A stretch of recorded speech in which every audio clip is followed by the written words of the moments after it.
Il se passe des choses étranges dans les eaux froides de l'Antarctique. L'une de ces choses est arrivée à un navire appelé Jenny. Il s'agissait d'une petite goélette dont l'histoire a commencé en 1822.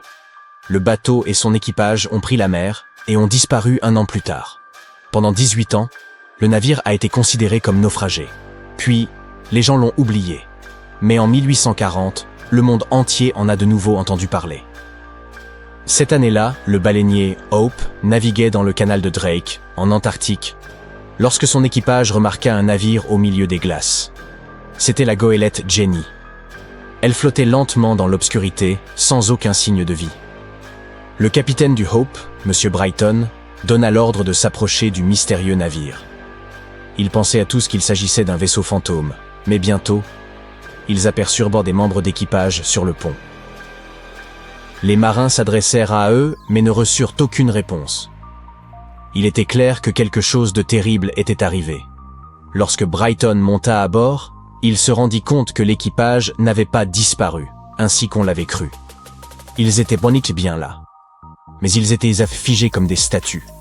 Brighton descendit sur le pont inférieur et trouva le capitaine. Il était assis à sa table, congelé, un stylo à la main. Brighton consulta le journal de bord. La dernière entrée datait du 4 mai 1823. Le capitaine avait écrit qu'il était le dernier survivant. Ils avaient passé 71 jours sans manger. Il semble que le navire se soit perdu en mer parce que son capitaine avait décidé de changer de route ou qu'un iceberg l'avait heurté. Mais personne n'en est sûr. Par la suite, personne n'a jamais plus revu le Jenny. Selon les rumeurs, l'équipage du Hope aurait abandonné le navire gelé et l'aurait laissé dériver dans les eaux froides. D'après d'autres rumeurs, toute cette histoire n'est que fiction. L'histoire du Jenny apparut dans un magazine allemand au milieu du 19e siècle. Mais on n'a aucune preuve de l'existence de ce navire. Récemment, des chercheurs de l'université de Cambridge ont décidé de se pencher sur le mystère. Ils ont découvert que l'un des membres de l'équipage du Hope, resté anonyme, avait raconté à quelqu'un la légende du navire gelé. Cette personne en avait ensuite parlé à quelqu'un d'autre, et l'histoire avait été publiée dans un magazine allemand appelé Globus. Et c'est tout. Aucun indice supplémentaire. L'un des navires fantômes les plus célèbres est le Mary Celeste, dont l'existence ne fait aucun doute. L'histoire de ce navire est bien documentée. Les journaux en ont parlé. Mais ce qui est intéressant, c'est que ce bateau a continué à être utilisé après la disparition de 10 de ses membres d'équipage. L'histoire du Mary Celeste a commencé au Canada en 1861.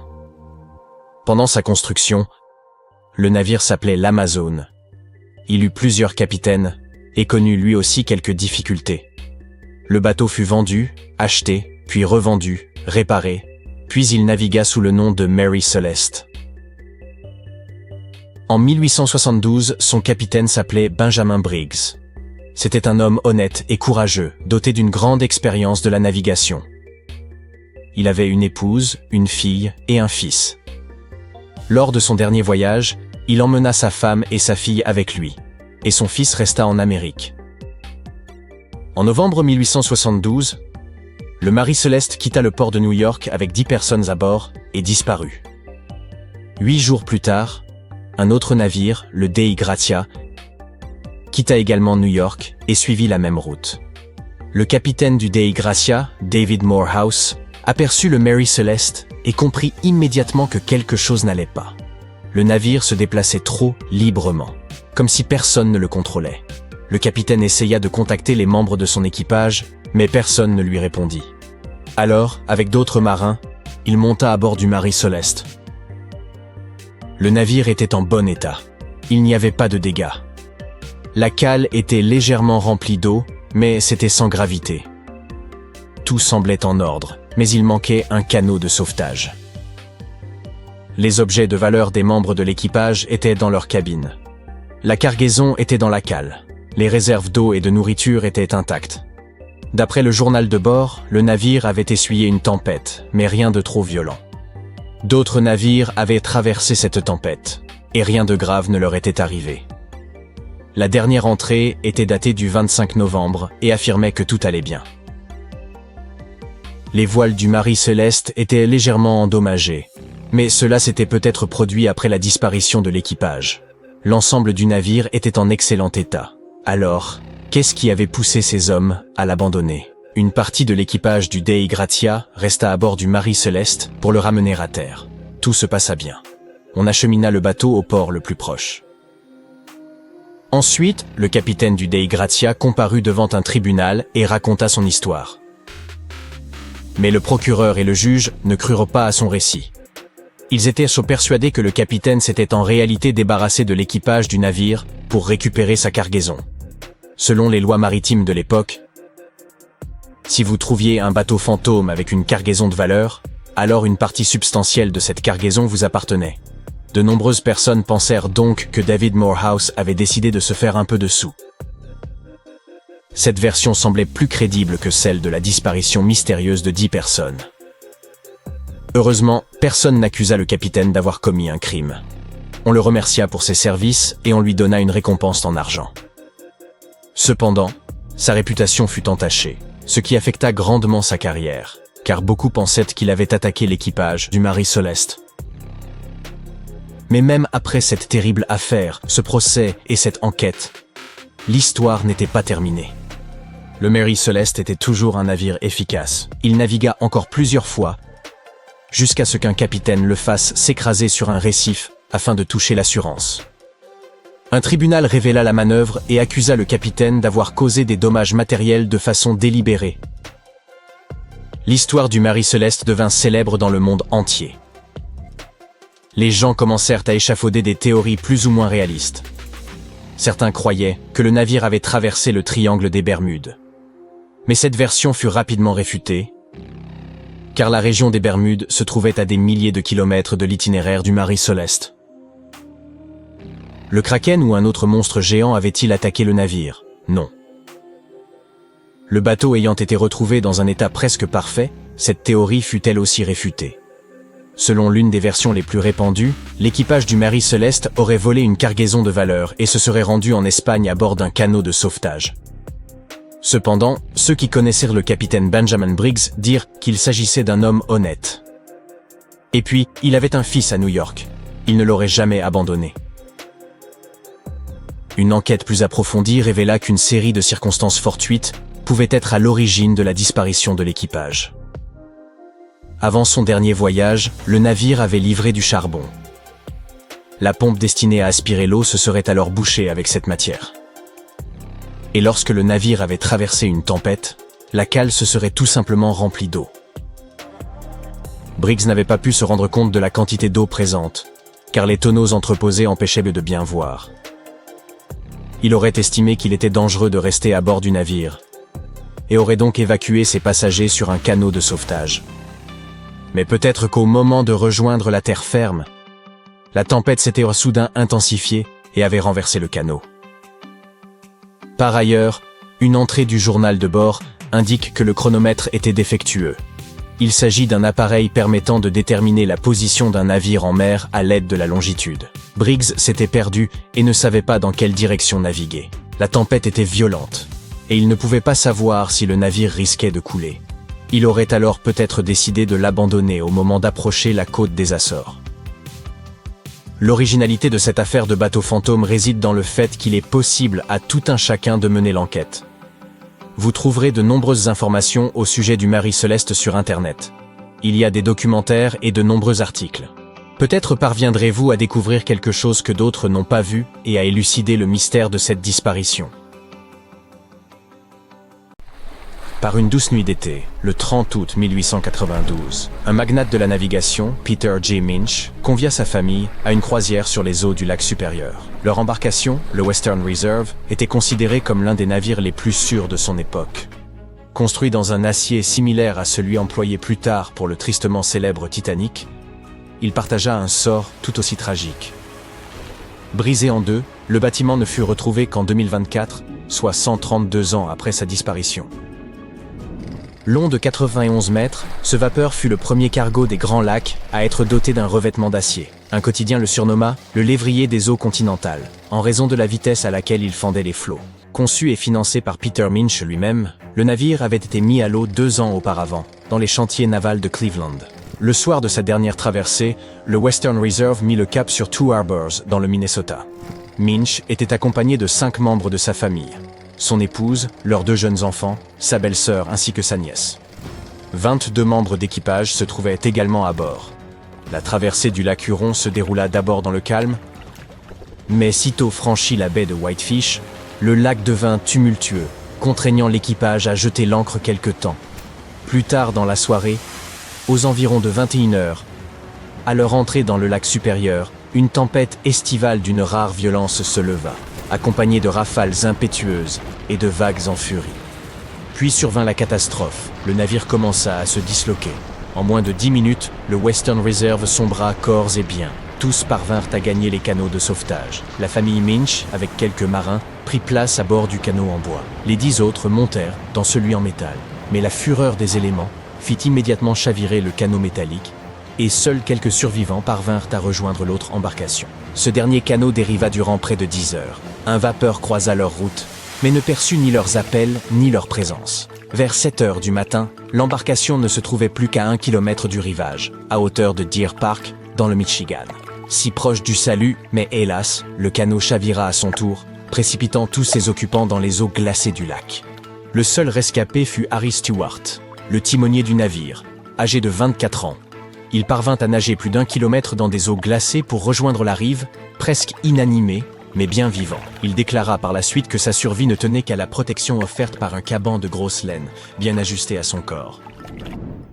Le Western Reserve resta perdu pendant plus d'1 siècle, jusqu'à ce qu'un duo d'explorateurs obstinés finisse par localiser son épave. Ils consacrèrent plus de 2 ans à sonder inlassablement les eaux au large de la péninsule supérieure du Michigan. Daryl et Dan Hertel y parvinrent à l'aide d'un sonar à balayage latéral, capable d'examiner une bande de 800 mètres de part et d'autre. Un jour, un infime signal apparut à gauche de l'écran.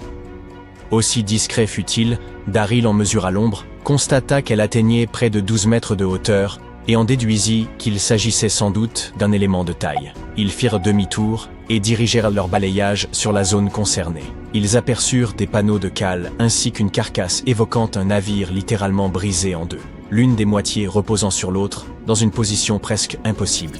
Chaque section mesurait environ 45 mètres, et après en avoir vérifié la largeur, ils comprirent, avec certitude, qu'ils venaient de retrouver l'illustre Western Reserve.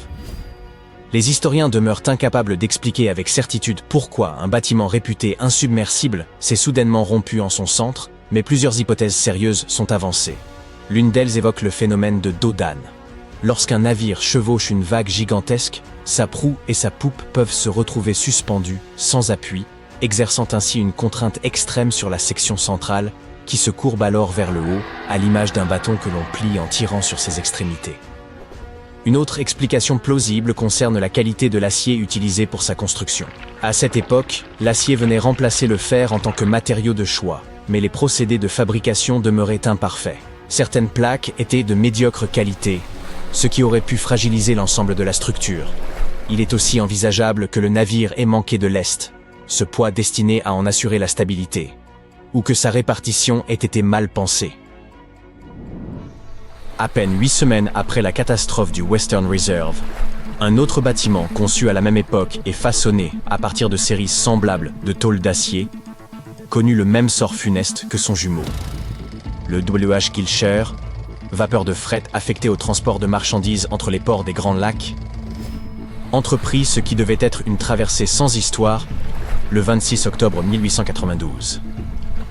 Chargé de plus de 3000 tonnes de charbon, le navire quitta le port de Buffalo, en direction de Milwaukee, sous le commandement du capitaine Leeds H. Weeks.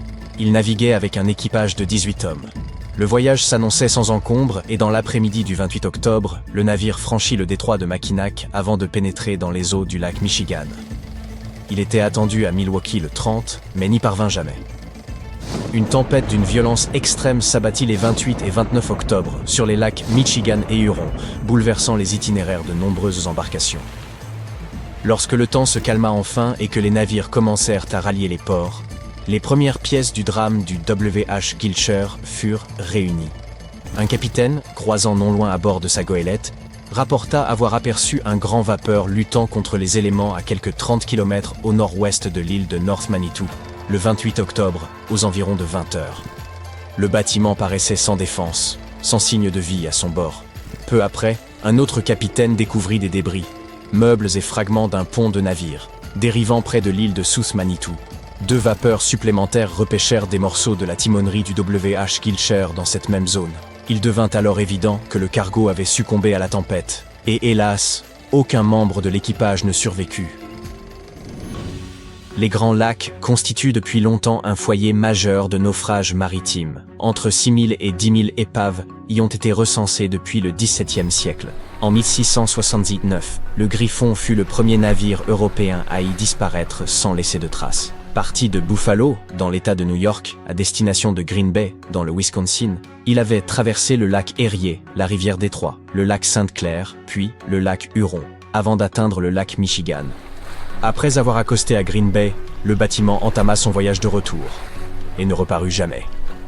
En 1975, l'un des naufrages les plus emblématiques survint, lorsque le gigantesque minéralier de 222 mètres, le SS Edmund Fitzgerald, sombra dans le lac supérieur, lorsqu'une tempête automnale, initialement prévue bien plus au sud de son itinéraire, remonta brusquement. Un autre cargo, l'Arthur M. Anderson, suivait sa route et resta en contact radio constant avec le capitaine du Fitzgerald, Ernest McSorley.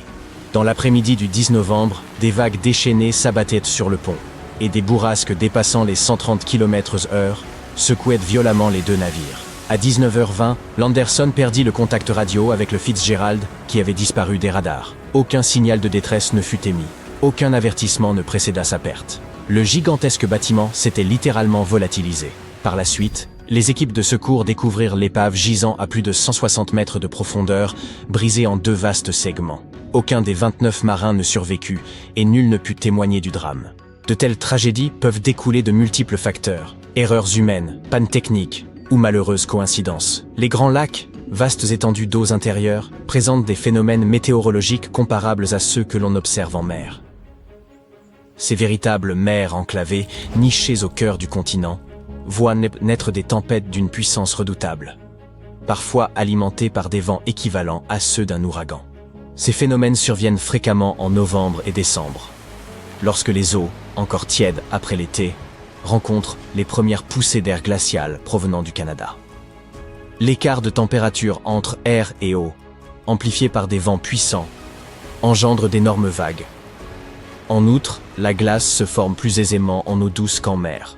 Cette glace s'accumule rapidement sur les navires, les rendant plus vulnérables, et les équipages doivent péniblement manœuvrer dans les eaux gelées. Les niveaux d'eau sont aussi instables.